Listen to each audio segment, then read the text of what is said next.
ليه بنمارس العادة السرية؟ هنتكلم النهاردة عن موضوع مهم، وهو احنا ليه بنعمل استمناء او بنمارس العادة السرية. الفيديو بلس 18 بس عشان الناس، وللرجال فقط عشان الناس اللي داخلة تتفرج. هي الفكرة ان احنا اي شهوة في حياتنا بيبقى ليها ليميت. كأننا نفس المثال بالظبط بنشرح كأنك معاك كوباية، فالكوباية دي كل ما انت بتملاها بتحتاج الكوباية دي انها تتفرغ. فالموضوع بيمشي ازاي كالآتي، يعني انت دلوقتي اطلقت البصر. الموضوع بيبدأ من ان انت اطلقت نظرك في الشارع بقى للسيدات او اي حد بتقابله، او الصور او المواقع اللي انت ممكن تخش تتفرج عليها، او صور قابلتك على سوشيال ميديا مثلا. اي صور عموما بتقابلك، تبتدي انت الكوباية دي تتملي. كل ما تشوف صورة تملى الكوباية، كل ما تشوف صورة تملى الكوباية، لحد ما يعلى الليميت وتبقى محتاج تفضي الكوباية دي، او اللي هو تفرغ الشهوة دي. فيبتدي الموضوع يتفرغ عن طريق العادة السرية او الاستمناء. طيب دلوقتي الموضوع ده بيمشي زي اي حاجة في حياتنا بتحصل، يعني زي مثلا الاكل. انت ممكن ما تكونش جعان خالص يعني، بس تشوف صور اكل او فيديوهات، تبتدي بعدها تحس نفسك ان انت جعان ومحتاج تاكل، يعني جعان عايز تاكل. وفكرة الشهوة عموما هي في العرض، يعني اللي هو كل ما تعرض لمحتوى اكتر او لاطلاق نظر، فانت كل ما شهوتك هتبقى مثارة اكتر يعني. وطبعا يعني الموضوع ده بقى من المواضيع الصعبة دلوقتي اللي محتاجة مجاهدة نفس جامدة، ان انت تجاهد نفسك في الموضوع ده بسبب المغريات الكتير اللي بقت موجودة يعني. انت ممكن ما تبقاش مشترك في حاجة خالص وتلاقي صورة ظهرت لك او فيديو ظهر لك على الموبايل بتاعك او على اي حاجة في السوشيال ميديا.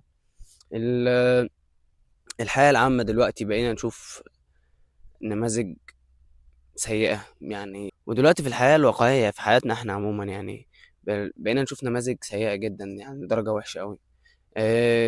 لبس البنات بقى ما بقاش فيه أي مجاهدة نفس، ولا مجاهدة، ولا في طاعة إن هي تحاول تلبس لبس كويس أو تحتشم، أو على الأقل إن هو ما تبقاش فيه فتنة أو مغرية للشباب عموما.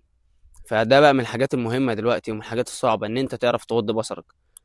أكيد مش بقولك إن أنت مش هتعرف، بس إن هو من المجاهدة النفس الصعبة يعني. فكل ما واديك عرفت المعضلة، يعني كل ما تطلق بصرك وتتعرض لحاجات زي دي، كل ما تبقى محتاج تمارس العادة السرية أو الاستمناء عشان تخرج الشهوة اللي عندك دي. وزي ما اتكلمنا، علاج الموضوع ده إن أنت تحاول تعمل حجب لكل المواقع اللي ممكن تظهر لك أي حاجة زي كده. في ابلكيشن زي شير إت بيرسل حاجات زي كده كتير، انستجرام، فيسبوك. حاول تحجب كل المواقع اللي ممكن تظهر لك أي حاجة منها. حاول ان انت لما تنزل الشارع تغض بصرك وتركز اكتر على حياتك او على الحاجة اللي انت نازل تعملها. وحاول تشغل وقتك، يعني الفراغ من العوامل المؤثرة جدا في ان انت تمارس العادة السرية يعني. وعلاجها ان انت ما تفضلش برضو، يعني ما تبقاش لوحدك في اغلب الاحيان، او تبقى شاغل نفسك بحاجة زي القراءة او الكتابة او بتنجز شغل عندك او بتذاكر. حاول يبقى فيه حتى يعني، لو انت قاعد في اوضه حاول يبقى الباب مفتوح. واول ما تحس بان انت هتعمل الحاجه دي، حاول تجاهد نفسك ان انت تنزل تخرج تتمشى في اي مكان، روح في اي حته. حاول تنزل تتمشى وتشوف تقدر تعمل ايه. المهم ان انت تمشي بعيد عن المنطقه اللي انت حسيت فيها بالموضوع ده.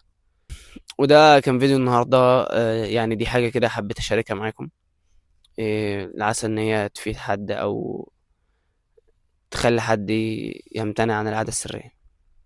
السلام عليكم.